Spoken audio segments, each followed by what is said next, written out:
Yeah, yeah. Stay with it. If I'm not answering your question, keep coming. Do you do you have a criteria of enlightenment so you can tell that someone had enlightenment, like because he can cooperate with people, or Well, do you have joy? Would be one. Joy, delight. become You know. permanent always. Right. Yeah. Right. Yeah. And I mean, not but you know what I mean. Basically, it's because some people they get a certain sort of clarity, but it's only halfway there, and they're kind of depressed about it. Like you'll find that they can see that everything they thought was important isn't, but it's like they got to winter, but they didn't get to spring. You know, so it's like you've got to come through into the joy. There's that. Not taking yourself so seriously. You know, that's kind of nice because what's a self? What's a me? You know, it's like if I'm Buddha, then I don't have to worry too much about like being in control of things all the time and things like that. And so not taking little things seriously is a good thing. But in Zen also there are questions to ask that are just part of the question in the private room when you meet with a student, and the questions would be, well, explain your awakening, show me your awakening, like that. How how do you relate to other things, other people, like if it's a guy, a lot of guys they're very stuck on being a guy, so can you be a woman? That kind of thing. Can you be all the possibilities in the universe? That sort of thing. Women find it easier to be guys than guys find it to be women. But so the samurai, Zen was a samurai thing, the old warrior tradition. They really emphasized can you change your attitude towards being a warrior, because being a samurai, because otherwise you get kind of stuck, like that. So a lot of questions like that, and that's what the curriculum's for. Can people? Partly the curriculum is teaching you a way. If you've lost your old attitude, then finding your way. Well, what's life about without that attitude? So the curriculum it's not like you're stupid, but it's interesting to try it out with a mentor and a friend. To explore it together. So that's what it's for. It's not like. Maybe your experience is deep over here and not so deep over here, but it's really just more like, can you explore what it is like to have had this experience? How does it change everything? Which does, how does it change everything? So, and then what does it look like? How are you with, death? How are you with, like that would be a big one. How are you with love? Really, like, do you have that warmth, appreciation for people in life, like that? And are you frightened of death? So, if you're frightened of death, well, there's nothing wrong with that, but it's not awakening yet. So, yeah.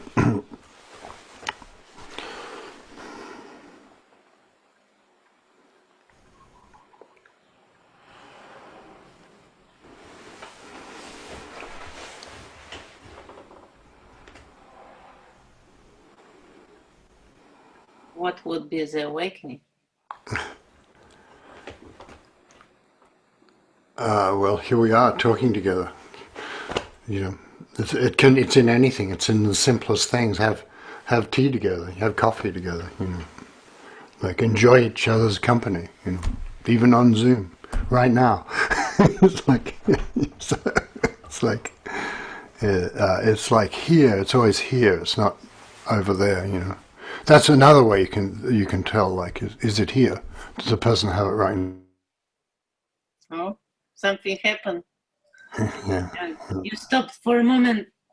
Oh, well, okay. Does a person have it right now? Like it's like, is it here? Yeah. Does it happen right now? Yeah.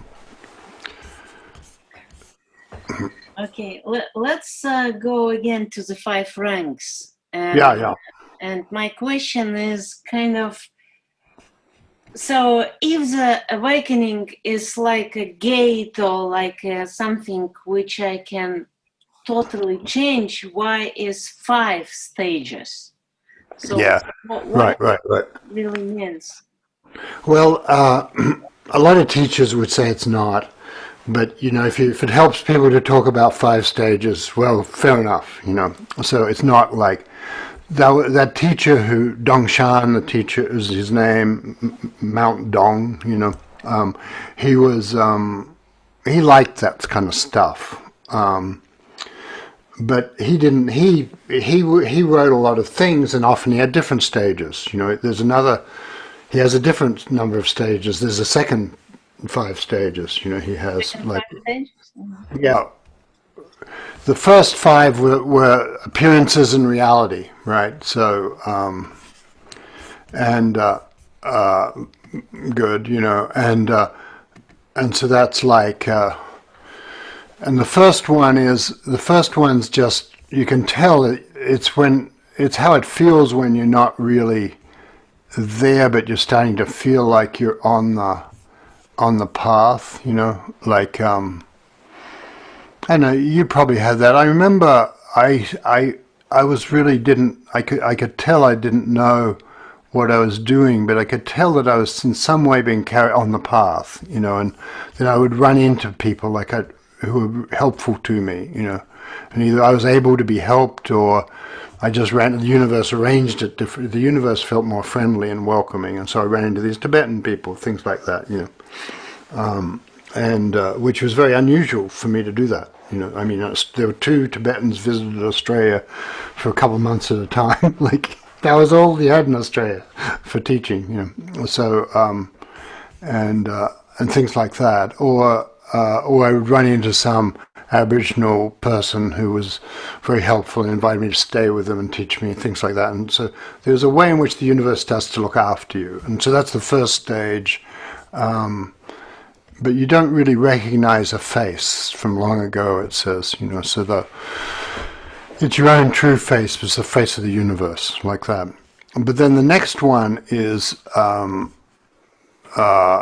you're like you're old. You're an old woman sleeping late, and just as you wake up, there's the ancient mirrors right there, and so that's the beginning and you see your own face clearly. That's the start. That's not a complete awakening, but and the idea that everything you see in a way belongs to you. It's all one family. Everything. It's your own true face you're seeing, with everything you see or hear or taste, or So there's that mirror. It's called the mirror function of samadhi, the mirror of meditation. And so he puts that as a separate thing. And then it says, in the middle of nothing, there's a road that has no dust. If you don't mention, so he just means like in the middle of nothing, there's nonetheless a path, even though there's a middle of nothing, and that's where you can tell that. The dreamlike quality of life, that none of the things we thought were real are real, and so that's the emptiness part. And I lost one phrase in the middle of nothing. There's a dreamlike quality in the middle of nothing. In the middle of nothing, nothingness. There's a road that has no dust. There's a road that doesn't. A road without dust isn't a road. So, Not joining command. Unless it's got snow. If you just don't mention the names of the sages and emperors, in other words, if you're not deferring even to Buddha or even to Gurdjieff or even to, you don't need to defer to them because you are them. You're already them. Then you'll be eloquent, you'll be very expressive. Then the 4th one is you're the lotus in the fire. 2 swords are crossed, you can't go back, you can't go forward. You're a lotus in the fire, but you still need to keep going, even though everything's like completely, everything seems completely clear and intense, but you need to keep going, and that's a big thing in Zen, is you don't, even when you can see clearly, you just keep you're interested. You're interested in keeping going. And what is more awakening possible? What's that? And then the final one is the one, not deciding whether it is or it isn't. Not taking, not arguing with the mind in that way. Do you have the courage to be at peace with this? Do you have the courage to be at peace with this, with the uncertainty, with the nothingness of life, the nothing, the emptiness of things? Everyone wants to leave the endless changes, the changes of life, the mutations, everyone wants to leave the endless changes. But when we've finished bending and fitting our lives, we come back to sit by the charcoal fire. So it's just an image of like simplicity and just sitting together, drinking tea around the fire kind of thing. And so that's the final stage of that, It's like 5 different attitudes. Yeah, that's good. And you can see that they're sort of, one's deeper than further along, but on the other hand, there's nothing wrong with any of them, right? So, and it's like that. Each thing, it's like, you have a different consciousness from a bird, but there's nothing wrong with a bird. So, or a different the most foolish, innocent student who walks in your door, nonetheless, they have Buddha nature, like that. They don't know it, but they have it. They don't know it. You know it, but they don't know it. Sometimes I'm doubting that. Right, yeah. Well, it may be obscure. Right, yeah. Right. It may take a while. That's why we have training and practices and learning, right? Yeah. And then he had the same guy had a second series of 5 ranks that is not used very much, but it happens to be used in my tradition for complicated reasons. But it's the way of the ancient emperor came from the Buddha, and when he passed through the market from the end to end, he found the sacred dynasty was there. Even in the marketplace, he found what was sacred. Okay, so and then the next one, that's like him getting, then the next one is, for whom do you bathe and make yourself beautiful? The voice of the cuckoo is calling you home. So even though you're trying very hard to do the exercise or meditate, or you're not home yet, and the voice of the cuckoo is calling you home. Countless flowers have fallen, and still that voice is there, and it continues in the deep places in the mountains. And then you get an emptiness thing again. So the things, they're not really different. The withered tree blossoms. In other words, out of the stillness of the mind, when there's nothing in the mind, the flowers come, the awakening comes. Is it the different definition of the same stages? Yeah. Well, I think he wasn't very systematic, actually. That's So I think it's really like if you sit with him yourself, you can see what he meant, and then you can guide students. But I think the first stages are more valuable, the ones that you're familiar with. But then it goes, the withered tree blossoms, and that's the old thing. If you can get people to still their mind, and people are always hungry to get something, and they're reaching for something that they have, and if they stop reaching, they'll have it, There's a koan that goes, somebody says, I'm reaching for the light, please help me. And the teacher says, forget about the light, give me the reaching. And so it's in the reaching, right? Yeah. Even it's in the newest person who comes in, and they kind of got crazy ideas, but it's in them. They don't know yet. So then you're hidden beyond them. Oh, you ride backwards on a jade elephant. You chase a dragon deer with wings. In other words, everything's kind of this wild quality to it. And now you're hidden beyond mountains without end. A white moon, a cool breeze, the dawn of a lucky day. And then,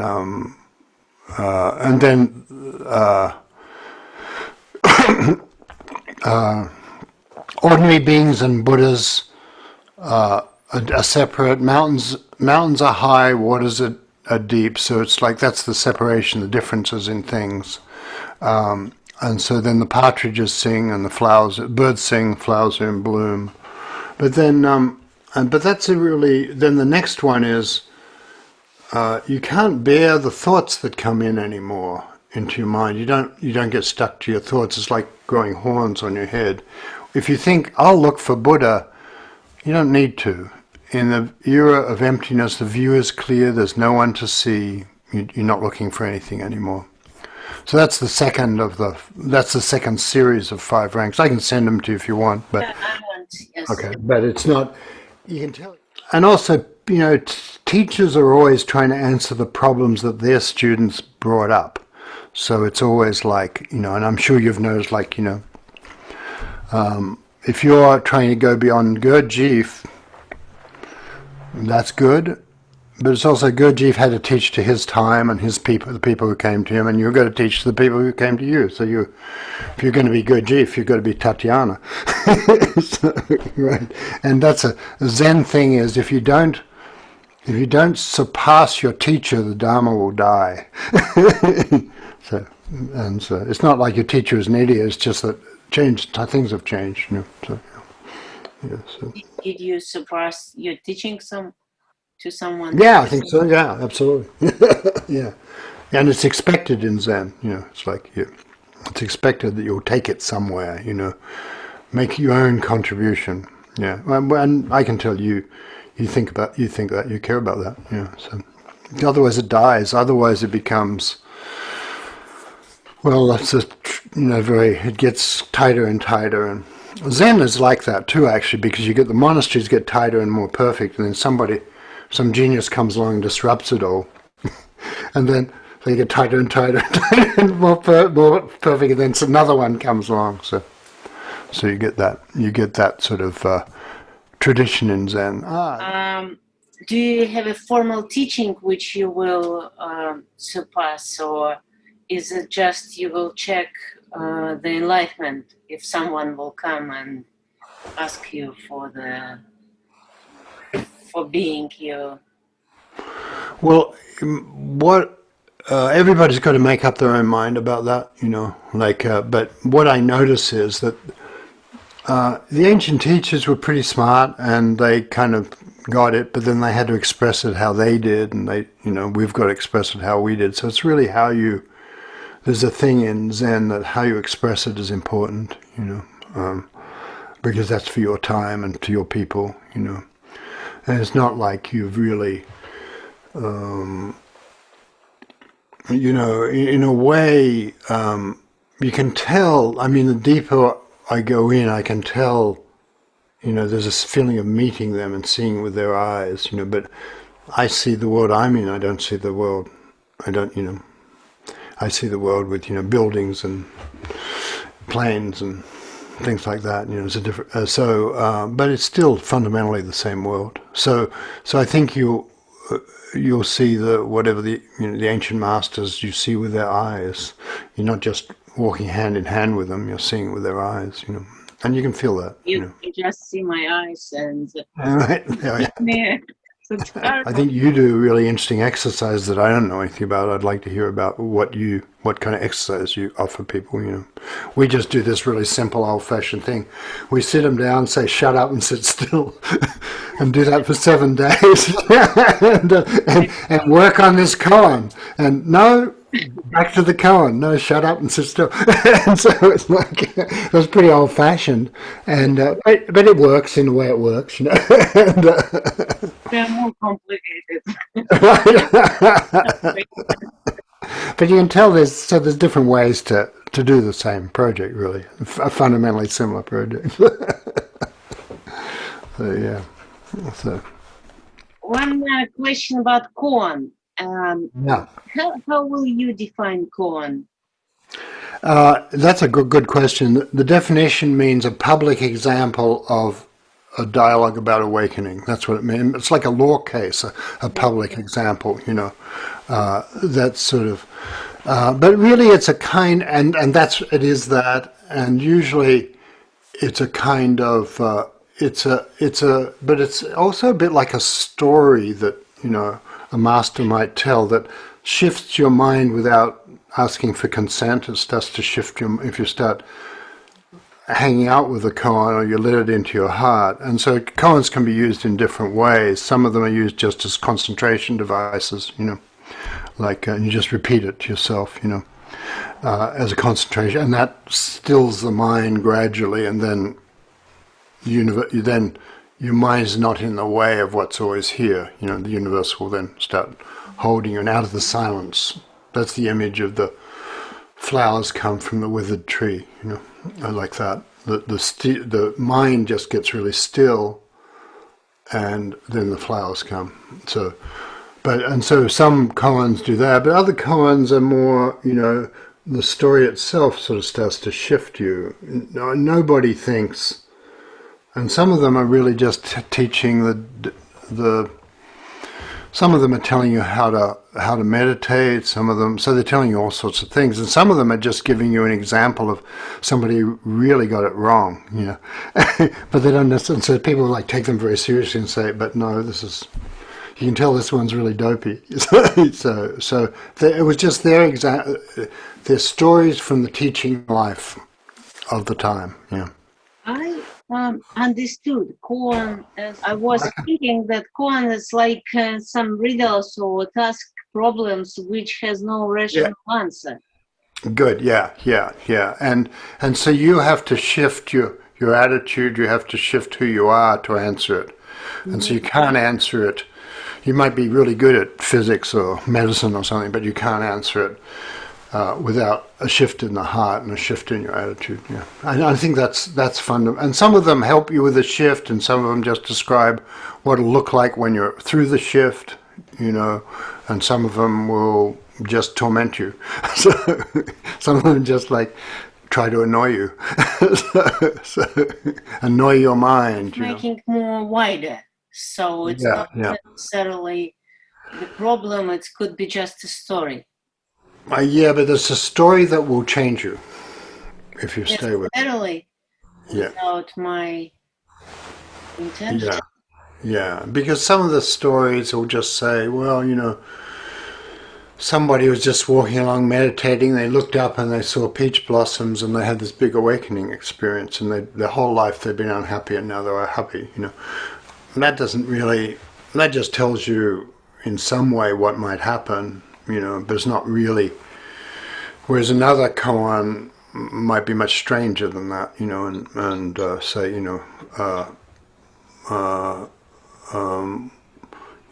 what is Buddha? I have this friend who's a Tibetan guy who's one of those people who they identify him as having been reborn many times, and he's got this important. They gave him this really good education in India and stuff, and he's used to things that make sense, and then they build up this thing that makes sense, and then they throw it away.